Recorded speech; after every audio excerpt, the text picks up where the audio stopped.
Hi guys, good afternoon. Karon magluto ko og Malaysian curry chicken, my version of Malaysian curry chicken.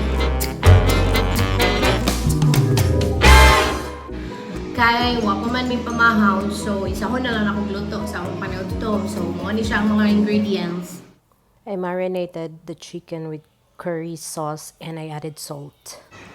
Dried chili, bombay, garlic, luya, patatas. 200 grams of coconut milk and bay leaves as my substitute to curry leaves. Siyempre, asin, kalamay, ug tubig. First, you have to blend all the spices. Then you cut the dried chilies.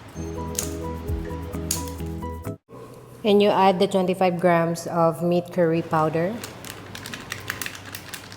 Just add a bit of water. Then you can blend it.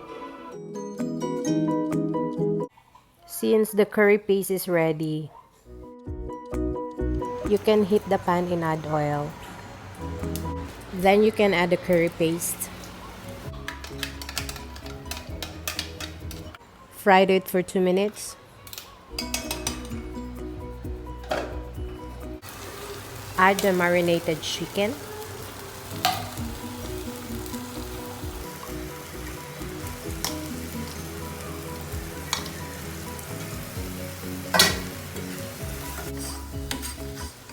Mix it well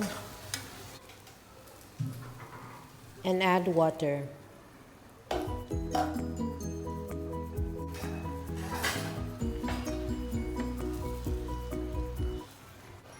After 5 minutes, you can add the onions and potatoes.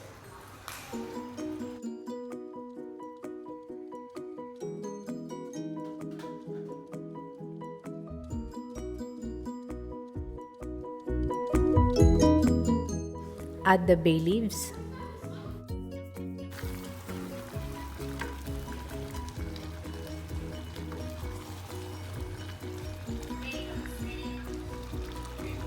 Add salt and sugar. Add the star anise and the 200 grams of coconut milk. Okay. Then cook it for 45 minutes. Down.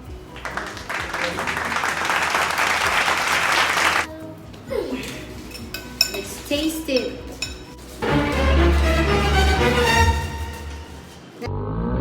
Yummy!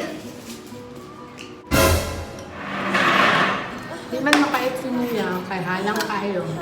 So niya, karata lang kay niya.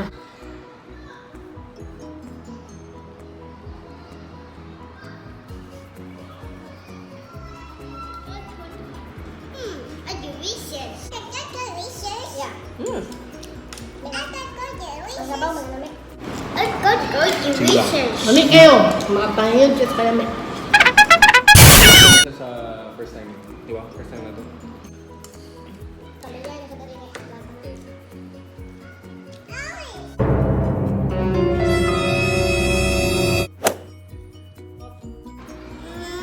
Open your mouth.